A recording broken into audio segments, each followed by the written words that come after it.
Hallelujah. सबको जय मसीह की। परमेश्वर का धन्यवाद करते हैं। परमेश्वर ने ये समय दिया है हम मिलके परमेश्वर के वचन को सीख सके। आइए हम आज के अध्ययन के लिए लूका 9 अध्याय उसकी 23 से हम 26 आयत तक पढ़ेंगे। लूका 9 अध्याय उसकी 23 है। उसने सबसे कहा, यदि कोई मेरे पीछे आना चाहे तो अपने आपे से इनकार करे और प्रतिदिन अपना क्रूस उठाए हुए मेरे पीछे हो ले। इस वचन को जब हम पढ़ते हैं, बहुत से लोग इस वचन की गहराई को समझ नहीं पाते हैं, क्योंकि ये थोड़े कठिन वचन है।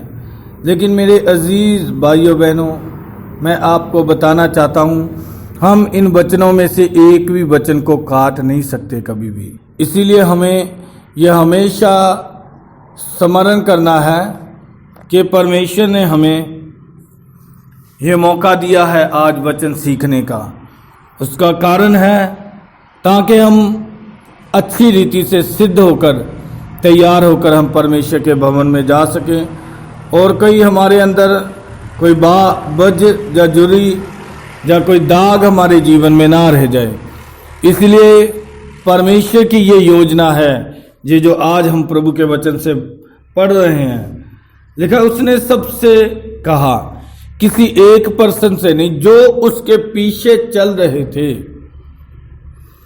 उन लोगों से। ये नहीं कि अपने चेलों को छोड़कर उसने कहा, सबसे कहा। हालेलुया। सबसे कहा, यदि कोई मेरे पीछे आना चाहे। उसका मतलब क्या है? यदि कोई मेरे पीछे आना चाहे का मतलब है कोई जोर जबरदस्ती नहीं है, लेकिन जो मेरे पीछे आना चाहते हैं, जो यीशु के पीछे चलना चाहते हैं, उनके लिए एक संदेश था, उनके लिए एक आज्ञा थी। यदि कोई मेरे पीछे आना चाहे तो अपने आप से इनकार करे। तब अपने आप से इनकार क्यों करने के लिए कह रहा है यीशु मसीह? मेरे अजीज भाइयों बहनों, हमने इस वचन की ओर ध्यान देना है, क्योंकि इंसान की सबसे बड़ी रुकावट यही है, मेरी इच्छा, मेरी फ्री विल या मेरी इच्छा। पाप के कारण हम जो भी चुनते हैं वो गलत चुनते हैं। कई बार हमारे जीवन में ऐसी बातें हुई जिसके कारण हमने गलत डिसीजन, हमने गलत चुनाव कर लिया, फिर बाद में हमें आत्मिक रीति में उसका भारी नुकसान उठाना पड़ा। हम शरीर में तो कई बार उन्नति कर लेते हैं, लेकिन उस बात का आत्मिक रीति से भारी नुकसान उठाना पड़ता है। इस वचन के द्वारा हमने अपने जीवन के कुछ लक्ष्य, कुछ निर्णयों को लेना है हमने। मेरे अजीज भाइयों बहनों, चाहे ये वचन हमारे लिए कठिन है, लेकिन परमेश्वर का वचन एक भी शक्तिहीन नहीं है। ये आज भी हमारे जीवनों में काम करता है। यदि हम अपने परमेश्वर की ओर बढ़ते जाएंगे तो ये वचन हमारी रक्षा, हमारी सुरक्षा करेगा। हालेलुया। प्रभु के पीछे आने का मतलब क्या है? यीशु मसीह एक कंडीशन रखता है, यदि कोई मेरे पीछे आना चाहे। कंडीशन रखते हैं, और एक उसके पीछे चल नहीं सकता, लेकिन फिर भी कंडीशन रख रहे हैं यीशु मसीह। यदि कोई आना चाहे, यदि ये कोई अपनी आजाद मर्जी से मेरे पीछे आना चाहे तो अपने आप का इनकार कर दे, अपनी खुदी का इनकार कर दे। हालेलुया। आगे लिखा है, और प्रतिदिन अपना क्रूस उठाए हुए मेरे पीछे हो ले। प्रतिदिन अपना क्रूस उठाए हुए यीशु बोलता वे मेरे पीछे बोले।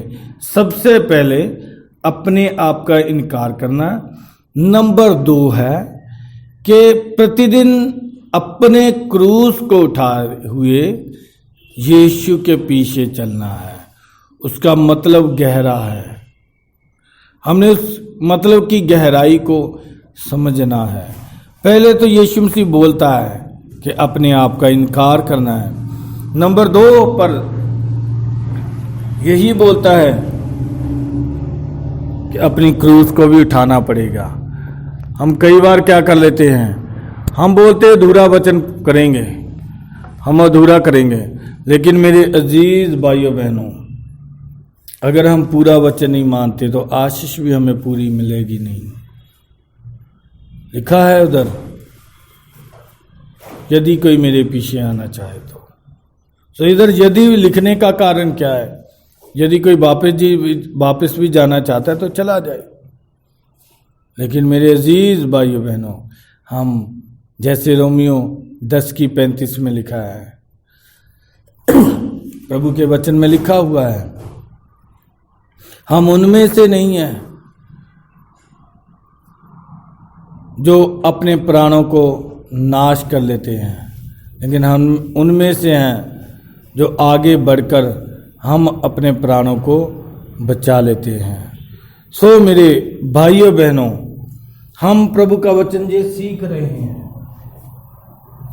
यीशु के जो आज्ञाएं हैं वो यही है, प्रतिदिन क्रूस उठाते हुए यीशु के पीछे चलना है हमने। सो वो क्रूस कोई लकड़ी का या कोई चांदी का, सोने का या पीतल का या लोहे का क्रूस या प्लास्टिक का क्रूस गले में लटकाने के लिए या घर में लटकाने के लिए नहीं बोला गया है। सो मेरे भाइयों बहनों, ये क्रूस वो है, अपने आप का इनकार करते हुए दिन प्रतिदिन कैसी भी हालात आए उसको कबूल करना है। कैसा भी अच्छा हालात आए उसको भी कबूल करना, बुरा कोई हालात आता है उसको भी धन्यवाद कहते हुए, आज के दिन के लिए प्रभु तेरा धन्यवाद कहते हुए हमने आगे बढ़ना है।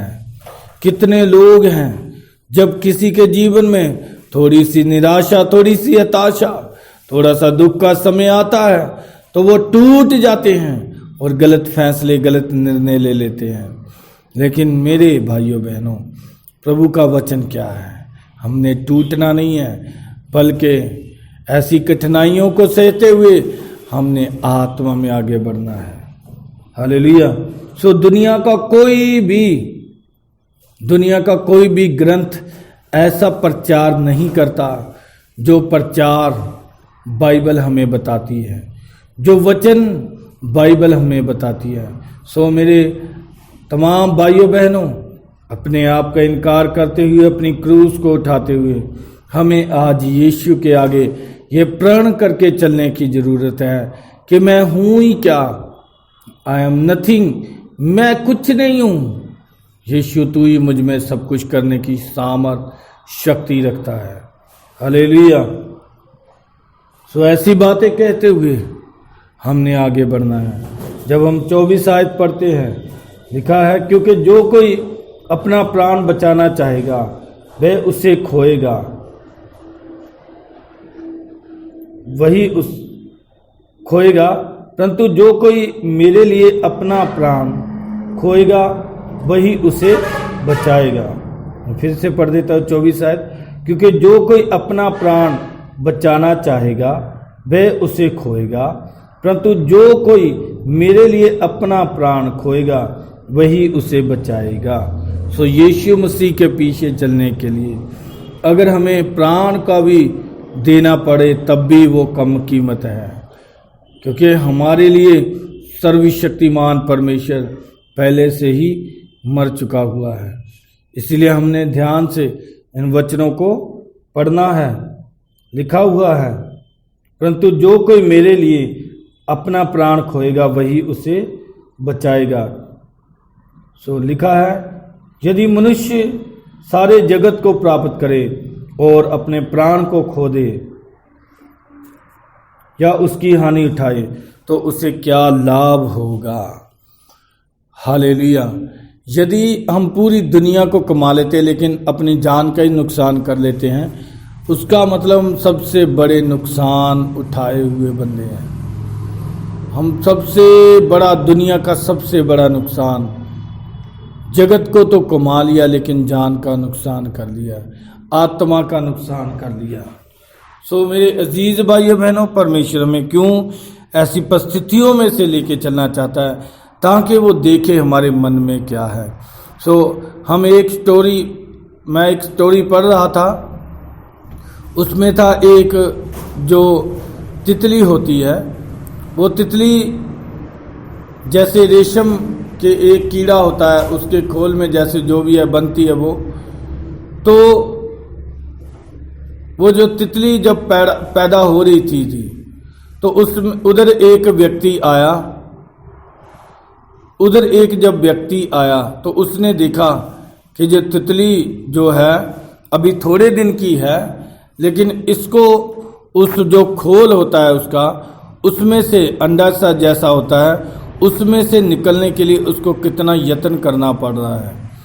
उस व्यक्ति ने क्या किया, तितली की मदद करने के लिए उस खोल को तोड़ डाला। लेकिन जब उस व्यक्ति ने देखा मैंने कितनी बड़ी गलती कर दी हुई है, तो वो जो खोल था असल में वो नहीं था, वो खोल था उसकी हड्डियों को मजबूत करने के लिए, उसके अंदर ताकत आने के लिए, उसके अंदर ज़्यादा जोर आने के लिए, जिससे उसकी हड्डियां मजबूत हो जाती और जिससे 1-2 दिन ज़्यादा जी सकती। लेकिन वो पैदा होने से पहले ही उस व्यक्ति ने उसके खोल को, ऊपर वाले खोल को क्या कर दिया, तोड़ दिया। अभी उसके जो अंग पूरी तरह विकसित नहीं हुए थे, इस कारण वो, इस भाई साहब ने तो मदद करने की कोशिश की, लेकिन इसने बहुत बड़ा तितली का नुकसान कर दिया।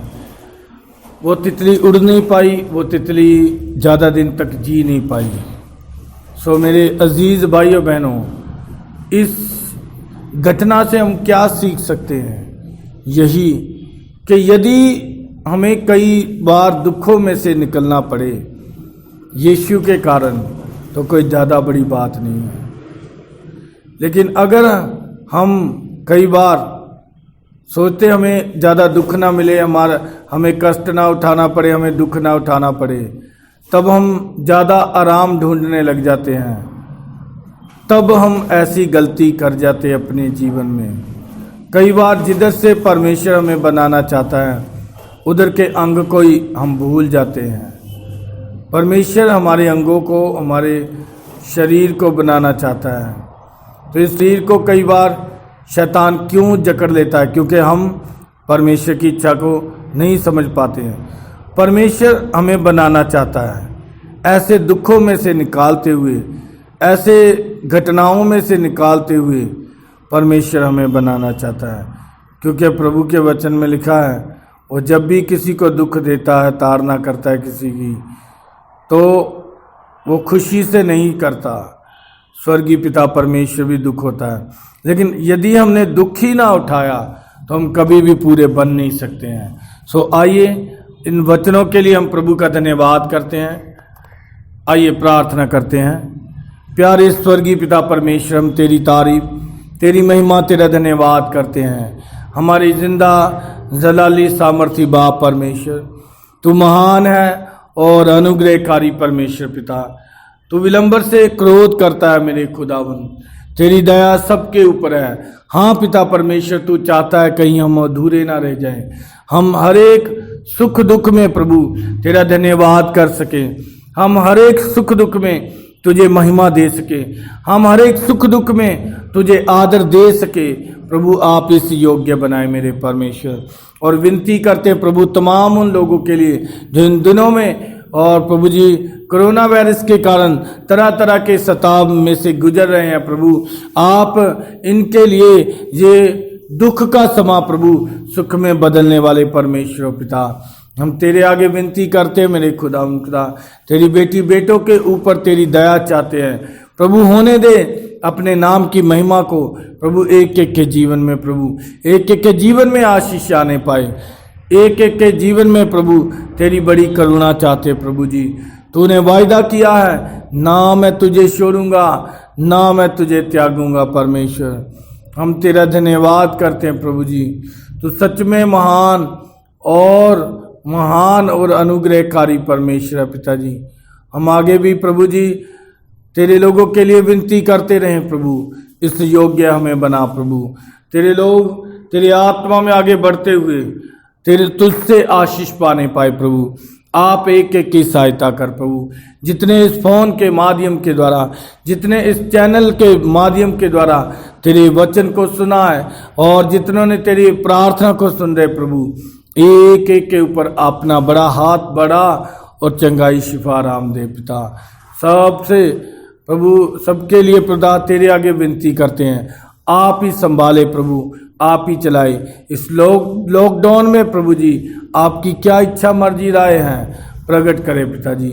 जितने तेरे वचन को सुन रहे एक एक के जीवन में तेरी आशीष चाहते पिताजी।